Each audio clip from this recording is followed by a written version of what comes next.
Hello friends, welcome to புதுமை சமையல். இன்றைக்கி நம்ம சேனலில் இந்த மாதிரி சும்மா எம்டியாக இருக்கிற ரவுண்ட் ஷேப்பில் உள்ள கண்ணாடியை எப்படி ரொம்ப ரொம்ப அழகான கண்ணாடியாக மாற்றுறது அப்படிங்கிறது தான் இன்றைக்கி இந்த வீடியோவில் ஷேர் பண்ணியிருக்கேன். 2 ஐடியா இன்றைக்கி ஷேர் பண்ணியிருக்கேன். ரெண்டுமே ரொம்பவே சூப்பராக இருக்கும். வீடியோவை ஸ்கிப் பண்ணாமல் பாருங்கள். ஓகே, வாங்க இந்த சூப்பரான வீடியோக்குள்ளே போய் பார்க்கலாம்.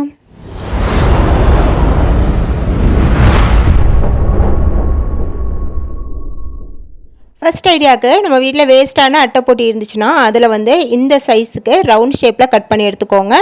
இப்போ அடுத்ததாக நமக்கு தேவைப்படுறது பிஸ்தா செல்லுங்க. நான் இந்த மாதிரி பிஸ்தா செல் எடுத்திருக்கேன். உங்கள்கிட்ட பிஸ்தா செல் கிடைக்கலன்னா நிலக்கடலை ஓடு இருக்கும் பாருங்கள், அதை அது கொஞ்சம் பெருசாக இருக்கும்ல, அதை 2ஆக கட் பண்ணி எடுத்துக்கோங்க. பிஸ்தா செல் இருந்தால் தாராளமாக பிஸ்தா செல் யூஸ் பண்ணிக்கோங்க, பார்க்க ரொம்பவே அழகாக இருக்கும்.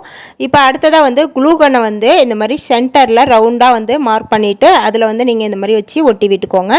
சும்மா மார்க் பண்ணலாம் தேவையில்லைங்க, ரவுண்ட் ஷேப் நம்மளுக்கு தெரியும்ல, அந்த மாதிரி நீங்கள் அழகாக ரவுண்டாக ஒட்டி விட்டுக்கோங்க. சென்டரில் கொஞ்சம் கேப் இருக்கணும். நான் எப்படி விடுறேன் பாருங்கள், அந்த மாதிரி கொஞ்சம் கேப் விட்டு ஒட்டி விடுங்க.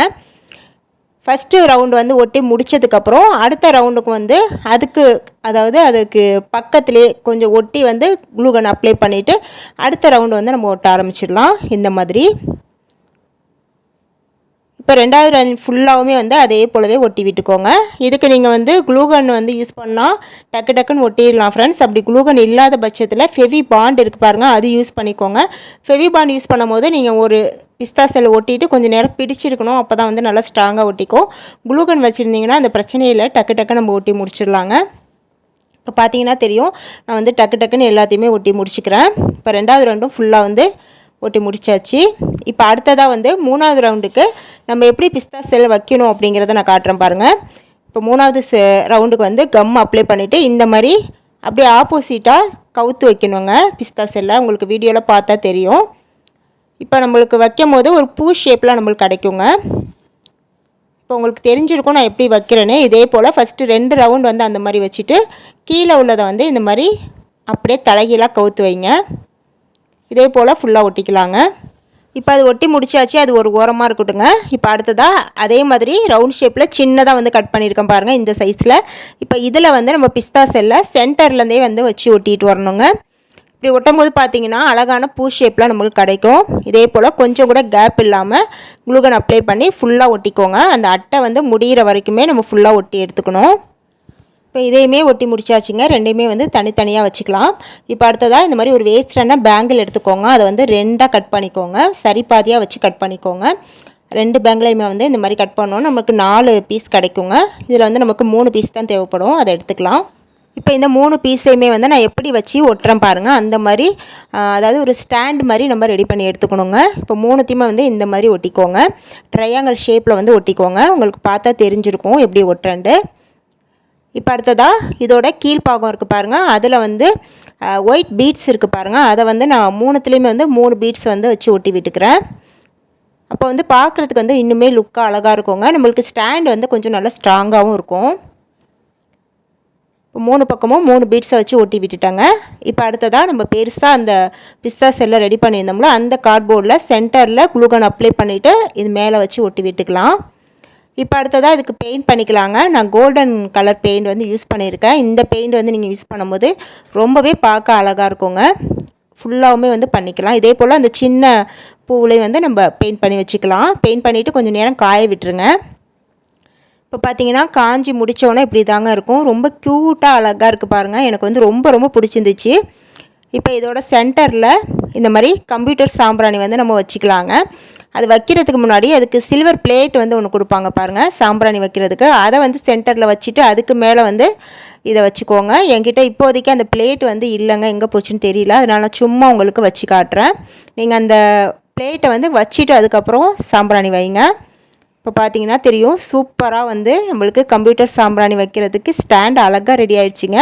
இது ஸ்டாண்டு மாதிரி நம்ம ரெடி பண்ணியிருக்கிறதுனால நம்ம அழகாக எங்கே வேணாலும் எடுத்துகிட்டு போய் வச்சுக்கலாங்க. பார்க்கவே ரொம்பவே க்யூட்டாக இருக்கும். நீங்கள் சாமி ரூம்லலாம் சாமி படம் வச்சுருந்தீங்கன்னா அதுக்கு முன்னாடி கூட இந்த மாதிரி ரெடி பண்ணி வச்சுக்கலாங்க. பார்க்க ரொம்ப ரொம்ப அழகாக இருக்குங்க. இப்போ அடுத்ததாக நம்ம அந்த குட்டி பூ ரெடி பண்ணியிருந்தோம் பாருங்கள், அதை நம்ம எதுக்கு யூஸ் பண்ணலாம் அப்படிங்கிறத நான் சொல்கிறேன். இப்போ இந்த குட்டி பூவை இந்த சென்டரில் இந்த மாதிரி வச்சு ஒட்டி விட்டுருணுங்க. நான் இப்போ சும்மா உங்களுக்கு வச்சு காட்டுறேன். நீங்கள் யூஸ் பண்ணுறப்ப இதில் கம் அப்ளை பண்ணி ஒட்டிட்டிங்கன்னா நல்லா ஒட்டிக்கோங்க. இப்போ இதை வந்து நம்ம எதுக்கு யூஸ் பண்ண போகிறோம் அப்படின்னு பார்த்தீங்கன்னா, இதில் நம்ம பத்தி கொளுத்தி வச்சுக்கலாங்க. இடையில வந்து அந்த பூ கேப்பில் வந்து பத்தியை சொருகி விட்டுக்கலாம். பத்தி ஸ்டாண்டாக இதை நம்ம வந்து யூஸ் பண்ணிக்கலாங்க. உங்களுக்கு வந்து எப்படி விருப்பமோ அப்படி நீங்கள் யூஸ் பண்ணிக்கலாம். பத்தி ஸ்டாண்டாக வைக்கும் போது இன்னுமே அழகாக இருக்குங்க. இந்த ஐடியா பிடிச்சிருந்துச்சின்னா மறக்காம ஒரு லைக்கை தட்டி விட்டுருங்க. Idea number 2. இந்த ஐடியாவுக்கு பார்த்தீங்கன்னா, நான் இந்த மாதிரி ஒரு எம்டியான ரவுண்ட் ஷேப்பில் உள்ள கண்ணாடி எடுத்திருக்கேங்க. இதை நான் வந்து புதுசாக தாங்க வாங்கியிருக்கேன். சில பேர் வீட்டில் அப்படியே கூட வச்சுருப்பாங்க, யூஸ் பண்ணிகிட்டு இருந்திருப்பாங்க நார்மலாக இப்படியே. இதை வந்து இன்னும் கொஞ்சம் அழகாக, இன்னும் கொஞ்சம் இல்லை இன்னும் ரொம்பவே அழகாக்குற மாதிரி ஒரு சூப்பரான சிம்பிளான ஒரு ஐடியா தாங்க நான் இன்றைக்கி சொல்லியிருக்கேன். அதுக்கு நமக்கு தேவைப்படுறது பார்த்திங்கன்னா, வேஸ்ட்டான அட்டைப்பொட்டிங்க. அட்டைப்பொட்டியில் வந்து இந்த மாதிரி ஷேப்க்கு வந்து நீல வாக்கில் கட் பண்ணி எடுத்துக்கோங்க. இதோட நீளம் பார்த்திங்கன்னா ஒரு 10 இன்ச்சு இருக்கும். அகலம் வந்து ஒரு இன்ச் போதுங்க. அதுக்கு மேலே தேவையில்லை. இதை வந்து நம்ம கட் பண்ணி எடுத்துக்கலாம். இதே போல் ஒரு பக்கம் மட்டும் மேலே அந்த மாதிரி கூர்மையாக 2 பக்கமும் ஷார்ப்பாக கட் பண்ணி விட்டுக்கோங்க. ஒரு அம்புக்குறி மாதிரி வர மாதிரி கட் பண்ணிக்கோங்க. உங்களுக்கு வீடியோவில் பார்த்தா தெரியும் நான் எப்படி கட் பண்ணியிருக்கேன்ட்டு. இந்த ஐடியாவுக்குமே நான் பிஸ்தா செல் தாங்க எடுத்திருக்கேன். பிஸ்தா செல்லில் இந்த மாதிரி கம் வச்சு ஒட்டி விட்டுக்கலாங்க. நான் ஃபெவிகால் தான் வச்சு ஒட்டுறேன். நீங்கள் ஃபெவிகால் வச்சு ஒட்டினாவே நல்லா ஸ்ட்ராங்காக ஒட்டிக்கோங்க. ஃபஸ்ட்டு 2 பக்கமும் 2 பிஸ்தா செல் வச்சுட்டு சென்டரில் ஒன்று வச்சுக்கோங்க. அந்த அம்புக்குறி மாதிரி உள்ள இடத்துல ஒன்று வச்சுக்கோங்க. அப்போ வந்து பார்க்குறதுக்கு ஒரு பூ ஷேப்பில் இருக்குங்க.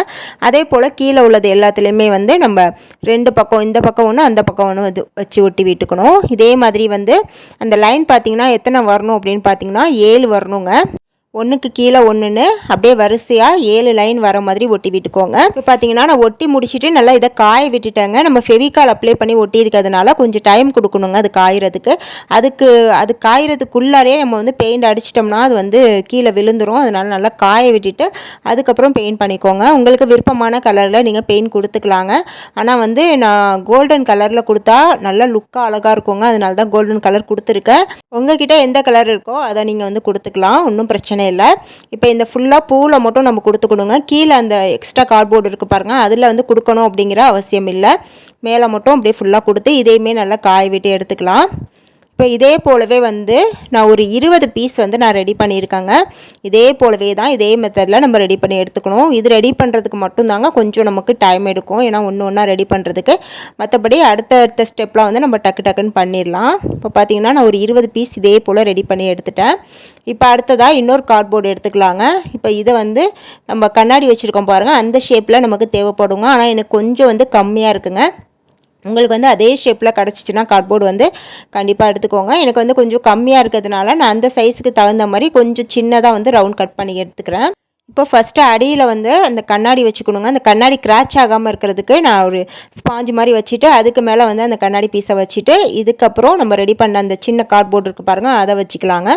வச்சுட்டு இதை சுற்றி வந்து நம்ம ரெடி பண்ண அந்த பிஸ்தா செல்லை வச்சு ஒட்டணுங்க. கரெக்டாக வந்து அந்த கண்ணாடி ஷேப்புக்கு வெளியே இருந்து அந்த பிஸ்தா செல் வர மாதிரி சைஸ் பார்த்துக்கோங்க. நான் எப்படி வைக்கிறேன்னு பாருங்கள். அதே போல் பார்த்து நீங்கள் ஒவ்வொரு பிஸ்தா செல்லையும் அப்படியே வரிசையாக வச்சு ஒட்டி விட்டுக்கோங்க. இது ஒட்டுறதுக்கு பார்த்தீங்கன்னா குளூகன் வந்து யூஸ் பண்ணிக்கோங்க. அப்படி இல்லைனா ஃபெவிபாண்ட், ஃபெவிக்விக் 3த்தில் வந்து ஏதாவது யூஸ் பண்ணிக்கோங்க. ஃபெவிகால் வந்து போட்டால் அது வெயிட்டு தாங்காதுங்க, அந்த அளவுக்கு நிற்காது. அதனால் நான் சொன்ன 3த்தில் ஏதாவது ஒன்று போட்டு இது ஒட்டி விட்டுக்கோங்க. ஃபஸ்ட்டு 4 பக்கமும் இந்த மாதிரி வச்சு ஒட்டி விட்டுட்டு அதுக்கப்புறம் சென்டரில் உள்ளதெல்லாம் வந்து ஒட்டுங்க. ஏன்னா அப்போ தான் வந்து உங்களுக்கு கரெக்டான ரவுண்ட் ஷேப் வந்து கிடைக்குங்க. அதனால் சொல்கிறேன். இப்போ இதே போல் ஃபுல்லாக நம்ம ரெடி பண்ண எல்லாத்தையுமே ஒன்று பக்கத்தில் ஒன்று அழகாக ரவுண்ட் ஷேப்பில் வச்சு ஒட்டி விட்டுக்கலாங்க. இதெல்லாம் யாருங்க பொறுமையாக இப்போ உட்காந்து செஞ்சு ஒட்டிக்கிட்டு இருக்குது அப்படின்னு சொல்லிட்டு கூட சில பேர் கமெண்டில் கேட்பீங்க. எந்த ஒரு நம்ம ஒரு கிராஃப்ட் பண்ணாலுமே அதுக்கு வந்து பொறுமை ரொம்பவே முக்கியங்க. நம்ம பொறுமையாக வந்து ஒன்று ஒன்றா பண்ணும்போது தான் அதை வந்து அழகாக வரும். நம்ம கடையிலையோ ஆன்லைன்லையோ காசு கொடுத்து அழகுபடுத்துறதுக்கு பொருட்கள் வந்து அதிகமாக காசு கொடுத்து வாங்குறதை விடவும் நம்ம வீட்டில் வேஸ்ட்டாக நம்ம தூக்கி போடுற பொருளை வச்சே நம்ம வீட்டை ரொம்பவே அழகுபடுத்திடலாங்க. அதுக்கு வந்து நமக்கு கொஞ்சம் பொறுமை வந்து ரொம்பவே முக்கியம்தான். ஃபுல்லாக ரெடி பண்ணதுக்கப்புறம் அந்த கண்ணாடி இருக்குது பாருங்கள், அதில் வந்து ஸ்டிக்கர் கொடுத்துருக்காங்க. ஒரு 5 பக்கம் வந்து அவங்களே ஸ்டிக்கர் கொடுத்துருக்காங்க ஒட்டுறதுக்கு. இருந்தாலுமே வந்து இன்னும் நான் கொஞ்சம் நல்லா ஸ்ட்ராங்காக இருக்கணும் அப்படிங்கிறதுக்காக இந்த மாதிரி டேப் வந்து எடுத்திருக்காங்க. டபுள் சைட் டேப் மாதிரி தாங்க இருக்கும். இது பேர் வந்து நானோ டேப்பு. இது வந்து நான் ஆன்லைனில் தாங்க வாங்கியிருந்தேன். இது வந்து டபுள் சைட் டேப்பை விட ரொம்பவே ஸ்ட்ராங்காக இருக்குங்க. அதுக்காக தான் இது வாங்கியிருந்தேன். ஏன்னா நம்ம வந்து கண்ணாடி கொஞ்சம் வெயிட்டாக இருக்குங்க. இந்த கிராஃப்டை வந்து நம்ம சுவரில் ஒட்டும் போது அது நல்ல ஸ்ட்ராங்காக இருந்தால் மட்டும்தாங்க அது இருக்கும். அப்படி இல்லைனா கீழே விழுந்து உடஞ்சிருங்க. அதனால் நீங்கள் நல்ல ஸ்ட்ராங்கான டேப்பாக ஒட்டி விட்டுக்கோங்க.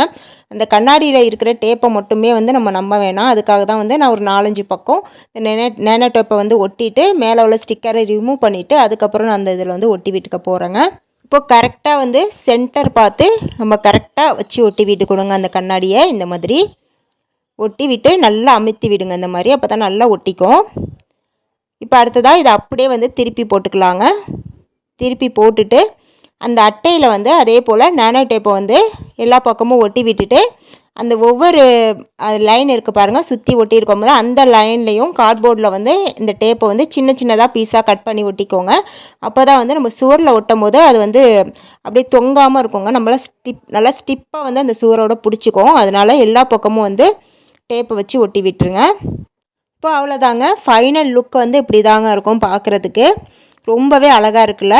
இந்த மாதிரிலாம் ரொம்ப டெக்கரேஷன் உள்ள கண்ணாடிலாம் நம்ம ஆன்லைனில் வாங்கணுன்னா அதிக காசு கொடுத்து வாங்குற மாதிரி இருக்குங்க. நம்ம வீட்டில் வேஸ்ட்டாக நம்ம இந்த பிஸ்தாலாம் சாப்பிட்டுட்டு அந்த செல்லை வந்து தூக்கி தாங்க போடுவோம். அந்த மாதிரி தூக்கி போடாமல் இந்த மாதிரி கொஞ்சம் டெக்கரேஷன் பண்ணி வைக்கும்போது பார்த்திங்கன்னா நமக்கு காசும் மிச்சமாகும். அதே சமயம் அந்த கிராஃப்டை நம்ம பார்க்கும்போதெல்லாம் வந்து நமக்கே ஒரு ஹாப்பியாக இருக்குங்க, நம்ம கையால் செஞ்சது அப்படின்ட்டு. எங்கள் வீட்டில் உள்ள டெக்கரேஷன் ஐட்டம் எல்லாமே வந்து நான் வந்து வேஸ்ட்டாக தூக்கி போடக்கூடிய பொருளை வச்சு நானே ரெடி பண்ணது தாங்க. இந்த மாதிரி உங்கள் வீட்டில் எம்டியான கண்ணாடி இருந்துச்சு அப்படின்னா இந்த ஐடியாவை நீங்கள் கண்டிப்பாக ட்ரை பண்ணி பாருங்கள். எப்படி இருந்துச்சுன்னு எனக்கு கமெண்ட்டில் சொல்லுங்கள். இந்த வீடியோ பிடிச்சிருந்தா மறக்காமல் ஒரு லைக்கை தட்டி விட்டுட்டு இது போல் நிறைய யூஸ்ஃபுல்லான வீடியோஸ் தெரிஞ்சுக்க நம்ம புதுமை சமையல் சேனலை சப்ஸ்கிரைப் பண்ணி வச்சுக்கோங்க. நெக்ஸ்ட்டு சூப்பரான வீடியோவில் வந்து மீட் பண்ணுறேன். தேங்க்ஸ் ஃபார் வாட்சிங்.